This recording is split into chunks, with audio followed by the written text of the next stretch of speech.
వృద్ధాప్య పెన్షన్ ఇవ్వాలనా, రైతు రుణమాఫీ చేయాలనా, రైతు భరోసా ఇవ్వాలనా, షాదీ ముబారక్ ఇవ్వాలనా, కళ్యాణ లక్ష్మి ఇవ్వాలనా, ఫీజు రియంబర్స్మెంట్ కట్టాలనా, ఏమేం పథకాలు చేయాలి?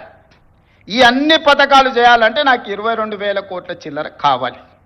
ఈ 18,000 నుంచి 18,500 కోట్లలోనే ప్రతిరోజు కూర్చొని రూపాయి మీ జీత భత్యాలు నెల జీతం వస్తే ఇంటి ఖర్చు ఎంత, పాల ఖర్చు ఎంత, హాస్పిటల్ ఖర్చు ఎంత, పిల్లల ఫీజులు ఎంత, మీరెట్లా ప్రణాళికలు చేసుకుంటున్నారో ఈ రాష్ట్ర ప్రభుత్వాన్ని నడుపుతున్న నేను కూడా అట్లనే ప్రణాళిక వేసుకొని రూపాయి ఎక్కడ ఉంది, ఎక్కడ ఖర్చు పెంచకుండా దుబారా మొత్తం తగ్గించి ముఖ్యమంత్రిగా ఎక్కడికి పోయినా నాకు ప్రత్యేక విమానం తీసుకొని పోవచ్చు.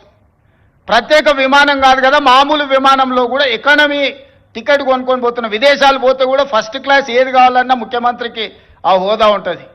నేను ఆ టికెట్లు కూడా కొనుక్కోవడం లేదు. చాలా నార్మల్ సామాన్య ప్రయాణికులతో నేను ప్రయాణం చేస్తున్నా.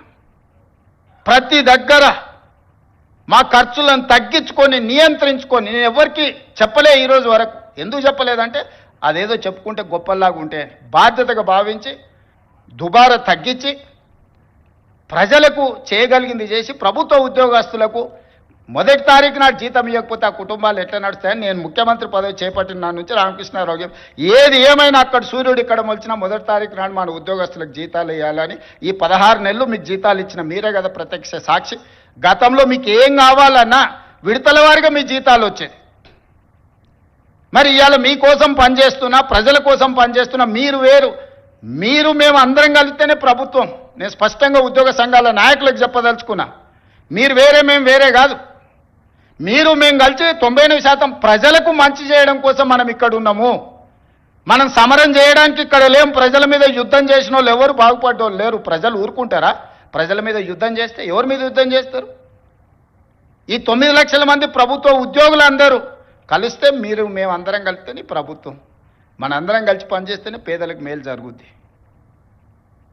రాజకీయ నాయకులు రాజకీయ పార్టీల చేతుల్లో పావులుగా మారకండి అని చెప్పి నేను ప్రభుత్వ ఉద్యోగ సంఘాల నాయకులకు విజ్ఞప్తి చేస్తున్నా. రాజకీయ నాయకులకు ఉంటుంది ప్రభుత్వాన్ని అస్థిరపరచాలని, ఈ ప్రభుత్వాన్ని బద్నాం చేయాలి, ఈ ప్రభుత్వం సాఫీగా నడవద్దని కొన్ని రాజకీయ పార్టీలకు ఆ నాయకులకు ఉంటుంది. మీరు వాళ్ళ ఉచ్చులో పడి వాళ్ళ చేతుల పావులుగా మారి వాళ్ళ చేతిలో చురకత్తులుగా మారి ప్రజల గుండెల్లో కూర్చాలనే ప్రయత్నం చేస్తే అది గాయమవుతుంది తప్ప దానివల్ల ఏం లాభం లేదు. నన్ను కోసినా కూడా 18,500 కోట్ల రూపాయల కంటే ఎక్కువ ఆదాయం లేదు. ఏం చేస్తారా నన్ను చెప్పురు ఉద్యోగ సంఘాల నాయకులను అడుగుతున్నా, ఏం చేస్తారు? నన్ను కోసుకుంటే తింటారా? వండుకొని